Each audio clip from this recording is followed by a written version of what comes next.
Hello student, polytechnic T20 warrior channel में आपका स्वागत है। आज हम लोग फिज़िक्स का एक नया चैप्टर पढ़ने जा रहे हैं। इससे पहले आप पॉलिटेक्निक T20 वॉरियर चैनल में जाकर उसके प्लेलिस्ट में आप फिज़िक्स का और सारे पार्ट देख सकते हैं जो काफ़ी अच्छे से थ्योरी और क्वेश्चन के द्वारा समझाया गया है। और फिज़िक्स के अलावा अगर आप मैथ, केमिस्ट्री उसका भी तैयारी करना चाहते हैं पॉलिटेक्निक के लिए तो उसका भी वीडियो वहाँ पर रखा गया है। यानी हम लोग तीनों पार्ट का तैयारी करवा रहे हैं और वो भी हिंदी और इंग्लिश दोनों माध्यम में है। सो आपको हिंदी इंग्लिश कोई भी दिक्कत नहीं होगा। और अगर आप नए हैं इस चैनल पे तो आप चैनल को सब्सक्राइब कर लीजिए। आप वीडियो को लाइक कीजिए, अगर अच्छा लगे तो कमेंट कीजिए कमेंट सेक्शन में अगर कहाँ हम लोग को इम्प्रूवमेंट है। और साथ ही साथ अपने दोस्तों में ज़रूर इसको शेयर कीजिए ताकि जितना ज़्यादा व्यू बढ़ेगा उतना हम लोग का मोटिवेशन बढ़ेगा और हम लोग और अच्छे अच्छे वीडियो आप लोग के लिए सामने लाएंगे जो काफ़ी इंपॉर्टेंट है। सारे वीडियोज़ आपके पॉलिटेक्निक पॉइंट ऑफ व्यू से, कोई भी पॉलिटेक्निक की आप तैयारी कीजिए, यूपी, झारखंड, बिहार, कोई स्टेट पॉलिटेक्निक सबके लिए। चलिए वीडियो को हम ज़्यादा लंबा भी होने नहीं देते हैं क्योंकि हम ज़्यादा फालतू की बातें नहीं करते हैं, ज़्यादा पढ़ाई के लिए ही बात ही होती है यहाँ पर। चलिए अब स्टार्ट करते हैं हम लोग। तो सबसे पहले हम लोग आज चैप्टर पढ़ने जा रहे हैं जिसका नाम है, क्या इंग्लिश में इसको बोलते हैं, हाइड्रोस्टैटिक्स। Hydrostatics and आर्किमेडिक्स।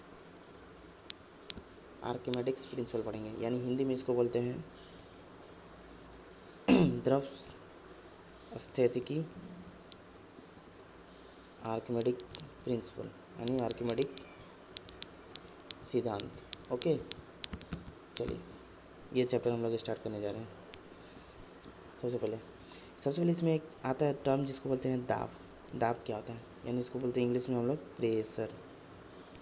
प्रेशर क्या होता है, तो क्या होता है कि कोई तल है, ठीक है, अगर उस तल में जो इकाई क्षेत्रफल यानी जो एरिया हो गया, इकाई क्षेत्रफल में यानी इकाई एरिया में जो अगर कोई लंबवत फोर्स लगता है तो उसको हम प्रेशर कहते हैं, यानी दाब कहते हैं। यानी प्रेशर को पी से डिनोट करते हैं और जो फार्मूला होता है इसका क्या होता है, फोर्स जो लगता है लंबवत उस यूनिट क्षेत्रफल में, तो इसको ये बोलते हैं। और इसका यूनिट जो होता है न्यूटन पर मीटर स्क्वायर होता है, या इसको पास्कल बोलते हैं। पास्कल यानी पी से डिनोट करते हैं, ठीक है। और ये एक अदिश होती है राशि, यानी वेक्टर होती है, वेक्टर क्वांटिटी होती है, ठीक है। ये तो हुआ प्रेशर। चलिए अगला जो होता है, क्या होता है कि अगर मान लीजिए कोई बाल्टी है, उसमें अगर प्रेशर लगता है, यानी प्रेशर हमको निकालना हो कोई तल से गहराई एच ऊंचाई पर कितना दाब लगता है, मतलब तल से निकालना हो, यानी प्रेशर एट डेप्थ एच। तो जैसे कि मान लीजिए, तो इसके इसमें पहला नंबर क्या होता है कि जैसे कि मान लीजिए कोई लिक्विड भरा हुआ है एक ऊंचाई पर, तो उसका प्रेशर कितना लगेगा ये निकालना हो। तो सबसे पहले तो फार्मूला पता है, पी बराबर क्या होता है, एफ बटा ए होता है, ठीक है। और मान लेते हैं कि ये लिक्विड का घनत्व है, यानी डेंसिटी। डेंसिटी क्या होता है, मास पर यूनिट वॉल्यूम होता है, ठीक है। डेंसिटी दिया हुआ है डी, ठीक है, और गहराई दिया हुआ है एच, ठीक है। तो पी बराबर एफ बाई ए होता है, ठीक है, पहला बात। और आपको क्या बोलते हैं, एफ एफ को हम लोग क्या लिख सकते हैं, एम ए लिखते हैं, ए लिखते हैं ना, एम ए बटा ए, ऐसे भी लिख सकते हैं। ए क्या होता है यहाँ पर, मतलब इस केस में ए हमारा क्या होगा, जी क्या काम करेगा, ये एक्सेलरेशन होता है, एक्सेलरेशन ड्यू टू ग्रेविटी हो जाएगा, F M G by two हो गया। अब देखिए, अब हम लोग डेंसिटी को क्या लिखते हैं, मास पर यूनिट वॉल्यूम लिखते हैं ना। तो एम को हम लोग क्या लिख सकते हैं, डी इंटू वी इंटू जी बटा ए लिख सकते हैं। कुछ नहीं हो रहा है, सब सिंपल हो रहा है। और एक और चीज़ पता होगा, वॉल्यूम बराबर क्या होता है, एरिया इंटू हाइट। ये भी होता है एरिया इंटू हाइट, यानी क्षेत्रफल इंटू ऊंचाई। तो डी का हम लोग डी लिख देंगे, वी के जगह पर क्या लिख देंगे, एरिया इंटू हाइट, और इसको क्या लिख देंगे, जी बटा एरिया, यानी हमारा एरिया एरिया कैंसिल हो गया। तो हमारा पी बराबर फार्मूला क्या हो गया, एच डी जी। एच हो गया हाइट, डी हो गया डेंसिटी, और जी हो गया एक्सेलरेशन ड्यू टू ग्रेविटी। अब क्या होता है कि जल में क्या होता है कि अगर 10 मीटर नीचे जाते हैं तो दाब क्या होता है, वन वायुमंडलीय दाब वृद्धि आती है, ठीक है ना। इसको याद कर लीजिए, ये फार्मूला हो गया। चलिए अब आगे देखते हैं, जैसे कि पास्कल नियम क्या होता है। पास्कल नियम मतलब क्या होता है कि अगर मान लीजिए कोई बिंदु है, जैसे कि मान लीजिए कि कोई कोई पाइप है, उसमें द्रव डाल दिए हैं, ठीक है। तो कोई बिंदु मान लेते हैं कि ये ए बिंदु होगा, यानी क्या होता है कि किसी बिंदु पर अगर द्रव का जो परिवर्तन होता है, ये क्या होता है पूरे आयतन में, वो क्या होता है एक समान ही होता है। कहीं भी बिंदु में आप परिवर्तन देखिए, द्रव में जो होता है परिवर्तन, वो सभी जगह क्या होती है समान होती है, ठीक है ना। कोई भी पॉइंट पर आप इसका बिंदु का परिवर्तन देखिएगा ना तो सेम होता है। और क्या होता है कि मेन आपका ये नियम मतलब कि ये पूछेगा कि पास्कल नियम पर, जैसे कि एक होता है जिसको बोलते हैं हाइड्रोलिक हाइड्रोलिक होता है। हाइड्रोलिक एक लिफ्ट होता है जो होता है ना, वो किस पर काम करता है ये पूछ देगा, तो ये पास्कल पे काम करता है, ये याद कर लीजिए, आया हुआ है, ठीक है। बस यही पास्कल नियम मतलब बोलता है कि कहीं किसी भी बिंदु पर आप देखिएगा कि जो दाब का परिवर्तन होता है सभी सभी जगह पर क्या होता है संपूर्ण होता है, यानी सेम होता है, ठीक है। बस यही आपको याद करना है। अब जैसे कि एक होता है जिसको बोलते हैं हम लोग दाबांतर मापी होता है, या इसको बोलते हैं, अथवा इसको बोलते हैं मैनोमीटर, यानी मैनोमीटर, यानी इंग्लिश में भी मैनोमीटर कहते हैं, दोनों को सेम कहते हैं। ये क्या होता है कि अगर कोई दाब हमको नापना हो तो उसका यंत्र होता है क्या, मैनोमीटर होता है। और ये कैसा होता है, यू आकार का होता है, मतलब देखिए इस टाइप से होता है, मतलब कोई फिगर दे दिया है तो बोल देगा कि ये क्या है, तो ये मैनोमीटर है, ठीक है। अगर मान लीजिए यहाँ प्रेशर P0 लग रहा है, यहाँ भी प्रेशर P0 लग रहा है। ये क्या होता है, कांच के एक नली बने होते हैं, दोनों ओर खुला होता है, और आधे भाग में क्या होता है इसमें लिक्विड भरा होता है, ठीक है। और वायुमंडलीय जो दाब होता है प्रेशर, वायुमंडलीय दाब जो होता है इन्वायरमेंटल प्रेशर, वो क्या होता है दोनों जगह सेम होता है, यानी मतलब कि ये ऊंचाई और ये ऊंचाई दोनों इसमें सेम होता है। तो क्या होता है कि मान लीजिए कि कभी कभी क्या होता है कि अगर मान लीजिए कि यहाँ से कोई नल बंद है नल बंद है और यहाँ से प्रेशर जाके इसको मान लीजिए इतना ऊंचाई एच ऊंचाई पर इसको उठा दिया, मतलब ये बराबर है, और यहाँ से एच ऊंचाई पर इसको उठा दिया, मतलब कि यहाँ से कुछ प्रेशर जाकर, तो उस केस में जो रिलेशन जो हो जाएगा, तो हमारा जो प्रेशर निकालते हैं पी, फाइनल प्रेशर जो होगा वो P0, मतलब ये जो मतलब वायुमंडलीय प्रेशर जो लगता है, और उसके ऊपर अपोजिट में जो फोर्स लगता है वो क्या होगा HdG, यानी D इसका डेंसिटी हो गया लिक्विड का, और H इसका हाइट हो गया, और G जो होता है एक्सेलरेशन ड्यू टू ग्रेविटी, ठीक है। अच्छे अगर मान लीजिए कि प्रेशर अगर वायुमंडलीय प्रेशर ज़्यादा हो गया, यानी मतलब इस केस में क्या हो गया, प्रेशर ज़्यादा हो P0 से तब हो। दूसरा केस अगर P0 ज़्यादा हो P से, मतलब ऐसा क्वेश्चन आएगा, तो इस केस में क्या होगा, हाइट इधर उठ जाएगा, ठीक है। तो उस केस में हमारा जो P हो जाएगा वो क्या हो जाएगा, उस केस में P हो जाएगा हमारा P0 माइनस HdG हो जाएगा, ठीक है। चलिए यही मतलब बताना चाह रहे थे, मतलब दो चीज़ें मैनोमीटर से क्या क्या नापते हैं, और दो रिलेशन जो होता है, मतलब P अगर ग्रेटर देन P0 से, यानी वायुमंडलीय दाब से, और ये अब क्या होता है इसका लॉज क्या होता है, लॉज ऑफ लिक्विड प्रेशर, यानी द्रव का नियम क्या होता है, एक नियम है इसमें क्या बोलता है, जैसे कि कोई भी बर्तन में आप लिक्विड रखिए तो क्या होता है बाहर की ओर प्रेशर लगाता है, पहला नंबर बोला दाब लगाता है,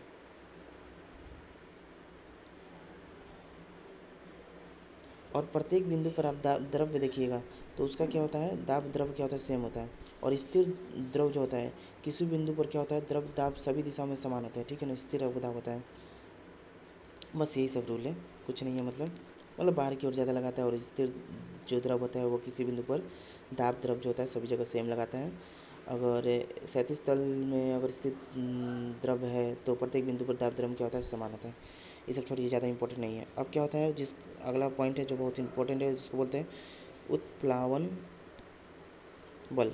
उत्प्लावन बल क्या होता है, जिसको बोलते हैं अप थ्रस्ट कहते हैं। ये क्या होता है कि इसमें क्या होता है कि प्रत्येक द्रव जो होता है ना अपने अंदर क्या होता है, आंशिक रूप से कोई भी डूबे हुए वस्तु होते हैं उसके ऊपर क्या होता है बल लगाता है। जैसे कि मान लीजिए पानी में आप देखते हैं नाव लगता है ना, तो नाव देखिए क्या होता है कि पानी जो होता है अपने अंदर से सबके ऊपर फोर्स लगा देता है, इसी कारण नाव क्या होता है हमारा डूबता नहीं है, ये अपथ्रस्ट बल के कारण। मतलब क्या होता है कि कोई भी चीज़ डूबी हुई होती है उस वस्तु पर क्या होता है ऊपर की ओर एक बल लगता है, जिसको हम लोग क्या बोलते हैं उत्प्लावन बल कहते हैं। ये बल जो होता है ना वस्तु द्वारा हटाए गए द्रव के भार के बराबर होता है, यानी मतलब जैसे कि आप नाव को पानी में डालिएगा तो अपने भार के बराबर पानी हटाएगा, तो उतने बराबर ही एक बल लगाता है पानी, जिसको उत्प्लावन बल कहते हैं। तो जो उत्प्लावन बल होता है, उत्प्लावन बल जो होता है ना वो इक्वल होता है किसके, हटाए गए द्रव का भार बराबर यानी मतलब mg, यानी मतलब कि इसको हम vdg आपको बताए थे ये हो सकता है। ठीक है, ये उत्प्लावन बल हो गया। अब उसके बाद क्या देखते हैं, उत्प्लावन बल के कारण ही क्या होता है, द्रव में कोई भी डूबी हुई वस्तु अपने वास्तविक भार से क्या होता है, हल्की प्रतीत होती है। यानी मतलब कि कोई भी अगर कोई भी चीज़ अगर नाव देखते हैं अगर पानी में डूबता है ना, अगर कभी आप बैठे होंगे तो देखिएगा कि नाव का जो शुरू में जो भार होता है और पानी में डूबने के भार बहुत ही अंतर होगा। पानी में जो डूबने का भार होगा वो बहुत ही हल्का प्रतीत होता है। ठीक है ना। अब देखिए आर्किमेडिक प्रिंसिपल देखते हैं। आर्किमेडिक प्रिंसिपल क्या होता है कि जब कोई वस्तु किसी द्रव में पूर्ण अथवा या आंशिक रूप से मतलब पूरा या आधा डूबती है तो अपने क्या होता है भार में क्या होता है, कमी का आभास होता है। ठीक है ना। और ये आभास जो कम आभास होता है वो क्या होता है कि मतलब कि अपने भार के द्वारा हटाए गए द्रव के भार के बराबर होती है। ठीक है ना। तो जैसे कि मान लेते हैं कि कोई वस्तु है जिसका द्रव्यमान है m, ठीक है, आयतन है v, डेंसिटी है उसका d यानी घनत्व, और एक वस्तु है जिसका जिसका घनत्व ये है, इसमें डुबाया जा रहा है, मतलब कि इस लिक्विड में डुबाया जा रहा है, जिसका घनत्व में डुबाया जा रहा है। तो आर्किमेडिक के अनुसार क्या होता है, वस्तु के ये जो होगा वस्तु हो गया, तो वस्तु के जो भार में कमी होगा, वस्तु के भार में जो कमी होता है वो क्या होता है, उत्प्लावन बल होता है। उत्प्लावन बल के बराबर यानी वस्तु द्वारा हटाए गए, मतलब कि वस्तु के भार में कमी, यानी मतलब कि less in weight equal to upthrust बल equal to water remove by object, मतलब द्रव। तो ये क्या होता है, वी रो जी हो जाएगा, यानी डेंसिटी ये लिक्विड का होगा, लिक्विड का कितना होगा इसके बराबर होता है। ठीक है ना। और ये एक फार्मूला हो गया, और एक और फार्मूला जो होता है उसको क्या बोलते हैं, जैसे कि द्रव में जो वस्तु का आभासी भार पूछेगा क्या होगा, द्रव में वस्तु का आभासी भार क्या होगा, तो ये क्या होता है, ये द्रव का हो गया माइनस, और जिस द्रव में डुबाया गया इसका ये डेंसिटी हो गया। ठीक है, ये के बराबर है, वी कॉमन निकालिए, यानी डी माइनस रो बटा जी हो गया। ठीक है, ये फार्मूला याद कर लीजिए। अब आर्किमेडिक के सिद्धांत का उपयोग कहाँ कहाँ होता है, जैसे किसी वस्तु का अपेक्षित घनत्व ज्ञात करना हो, यानी मतलब कि रिलेटिव डेंसिटी जिसको बोलते हैं, रिलेटिव मतलब किसी के डेंसिटी के उपलक्ष्य में किसी के दूसरे का डेंसिटी निकालना, उसी को कहते हैं क्या, रिलेटिव डेंसिटी, यानी अपेक्षित घनत्व। अपेक्षित घनत्व निकालने के लिए यूज होता है पहला। दूसरा आपको जो हाइड्रोमीटर होते हैं, हाइड्रोमीटर जो वाटर का नापते हैं, यानी द्रव का घनत्व, वाटर का घनत्व नापते हैं, यानी डेंसिटी, उसके लिए यूज होता है। तीसरा लैक्टोमीटर, लैक्टोमीटर आपको पता होगा दूध की शुद्धता नापते हैं, उसके द्वारा होता है। और नाव या पनडुब्बी की संरचना में भी इसका उपयोग किया जाता है। ठीक है, आप याद कर लीजिए, ये चारों इंपॉर्टेंट है। अब क्या होता है कि कंडीशन ऑफ फ्लोटिंग, यानी फ्लोट करने यानी तैरने की शर्त। तैरने की शर्त क्या होता है कि जैसे कि मान लीजिए कि कोई लिक्विड वाटर में, ये लिक्विड है, कोई वस्तु पूरी डूबी है, कोई लिक्विड बाउंड्री पे हो वाटर के, और कोई लिक्विड में वस्तु आधा डूबी है। ठीक है, तो फर्स्ट केस में क्या होता है कि जैसे कि मान लीजिए कि ये फोर्स पानी ऊपर की ओर लगाएगा और ये वस्तु अपना W इधर लगाएगा, जैसे इसमें W इधर लगाएगा, यहाँ पर फोर्स लगेगा, यहाँ पर फोर्स लगेगा, और ये W लगाएगा। तो इस केस में क्या हो रहा है, हमारा पहला केस में कि W जो होता है वो क्या होता है F के बराबर है, तभी हमारा क्या होता है, मतलब कि हमारा जो वस्तु का वेट है, भार है, वो ज़्यादा है जो पानी बल लगा रहा है। तो उस केस में क्या होता है, वस्तु पूरी तरह से डूब जाएगी। अगर वस्तु का भार और फोर्स जो लग रहा है दोनों सेम हो जाएगा तो वस्तु क्या होगा, तैरेगी, मतलब कि अंदर तैरते रहेगी। अगर वस्तु का भार लेस देन होगा फोर्स से, तो इस केस में क्या होगा, वस्तु पूरी तरह सतह पर तैरती रहेगी। ठीक है, ये तीन कंडीशन है। ठीक है, अब चलिए एक और दो दो चीज़ें, जैसे कि मान लेते हैं फ्लोटिंग बॉडी जो है, कोई तैरते हुए बॉडी हो, यानी तैरते हुए कोई पिंड हो, यानी four floating bodies. Floating bodies के लिए क्या होता है कि इसका फॉर्मूला होता है ठोस में डूबे ठोस में डूबे भाग का आयतन फार्मूला याद कर लीजिए। ठोस में डूबे जो होता है, कोई ठोस में डूबे भाग का आयतन और ठोस का कुल आयतन, यानी volume which is inside the solid and volume of that solid बराबर, यानी डेंसिटी ऑफ सॉलिड यानी ठोस का घनत्व बटा द्रव का घनत्व। ओके, ये फार्मूला होता है। ये सब फार्मूला हम आपको क्वेश्चन करके दिखाएंगे तो आपको समझ में आ जाएगा कहाँ पर प्रयोग हो रहा है। ठीक है, और एक और फार्मूला होता है, क्या होता है कि V1 volume into density 1 into g equal to क्या होता है, वॉल्यूम 2 डेंसिटी 2 इंटू जी, यानी ये ऐसा ही होते चल जाता है। वॉल्यूम 3 डेंसिटी 3 इंटू जी, यानी मतलब कि वॉल्यूम बटा वॉल्यूम 2 इक्वल टू क्या होता है, डेंसिटी 2 बटा डेंसिटी 1। ये याद कर लीजिए। अब क्या हो गया, आइसबर्ग क्या होता है, जिसको हिंदी में हम लोग क्या बोलते हैं, हिमसेल। ये क्या होता है कि जब समुद्र में बर्फ़ के बहुत बड़े बड़े टुकड़े ग्लेशियर बन के टूटते रहते हैं तो इसी को हम लोग हिमसेल कहते हैं, ठीक है ना। तो इसका फॉर्मूला होता है जैसे बर्फ़ की शिला का डूबा भाग, बर्फ़ की शिला का डूबा भाग बटा बर्फ़ की शिला का कुल आयतन होता है, यानी वॉल्यूम बराबर बर्फ़ का घनत्व डिवाइडेड बाई जल का घनत्व। ओके, ये फार्मूला होता है। हम सब इसका यूज करके आपको दिखाएंगे, आपको सब समझ में आ जाएगा, सो टेंशन मत लीजिए अभी। रिलेटिव डेंसिटी क्या होता है, हमने बताया कि किसी के उपलक्ष्य में हम लोग डेंसिटी निकालते हैं, रिलेटिव डेंसिटी, जिसको हिंदी में क्या बोलते हैं, आपेक्षिक घनत्व। अपेक्षिक घनत्व क्या होता है कि अगर किसी पदार्थ के घनत्व तथा 4 डिग्री जल के घनत्व का अनुपात जो निकालते हैं वही अपेक्षिक घनत्व होता है, यानी मतलब कि पदार्थ का घनत्व डिवाइडेड बाई 4 डिग्री सेल्सियस पे जल का घनत्व जो होता है वही होता है रिलेटिव डेंसिटी। ठीक है,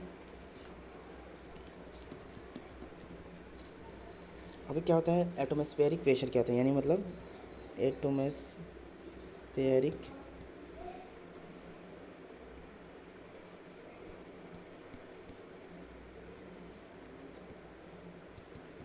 प्रेशर, यानी वायुमंडलीय दाब। ओके, इसमें क्या होता है कि वन एटमॉस्फेरिक प्रेशर जो होता है, वन वायुमंडलीय दाब जो होता है वो 76 सेंटीमीटर जो मरकरी होता है, यानी पारे के स्तंभ का दाब होता है। उस पर जितना मतलब लिक्विड चढ़ा हो उसके दाब का होता है, यानी मतलब कि 76 इंटू 10⁻² मीटर इंटू पारे का घनत्व इंटू जी होता है, यानी 76 इंटू 10⁻², और जो पारे का घनत्व होता है वो कितना होता है 1.013 इंटू 10⁵, यानी 10⁵ होता है इंटू 9.8 हो गया जी का वैल्यू, यानी जो हमारा पूरा वैल्यू होता है वो क्या होता है 1.103 यानी 10⁵ पास्कल के बराबर होता है। ठीक है, अब चलिए क्वेश्चन देखते हैं कुछ कुछ। जैसे कि पहला क्वेश्चन है,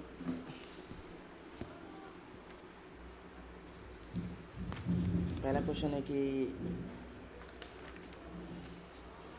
क्या होता है कि यदि वायु की आर्द्रता बढ़ती है तो वायुमंडलीय दाब क्या होता है। तो मैंने बताया था कि वायु की जब ह्यूमिडिटी बढ़ती है तो उसमें जो प्रेशर होगा वो क्या हो जाएगा, बढ़ जाएगा, याद कर लीजिए। अब जैसे कि मान लीजिए कि एक क्वेश्चन दिया हुआ है कि एक मनुष्य है, ठीक है, उसका क्या दिया हुआ है, भार कितना दिया हुआ है, उसका भार दिया हुआ है, वेट दिया हुआ है कितना, 80 kg। ओके,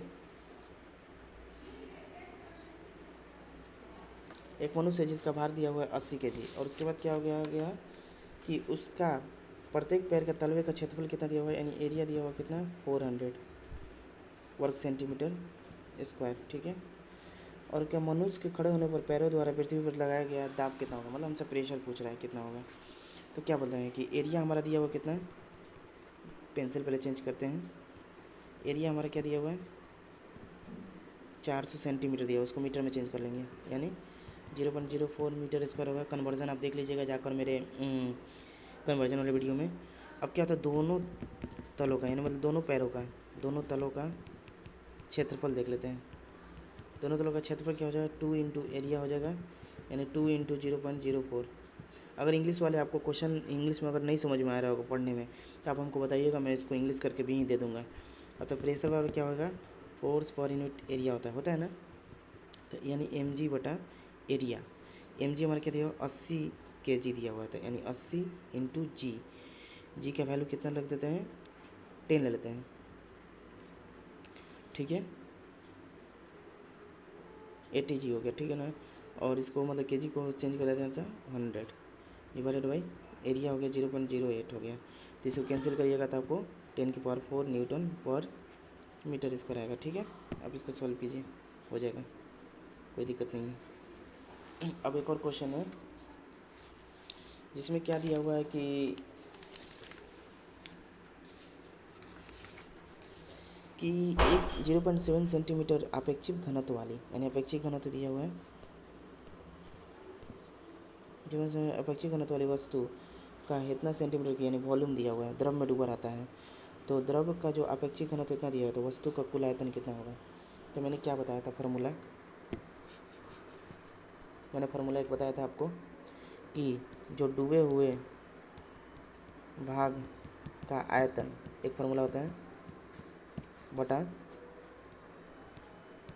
कुल आयतन बराबर क्या होता है, वस्तु का घनत्व बटा जल का घनत्व, यानी द्रव का घनत्व हमने बताया था, जल और द्रव दोनों से में।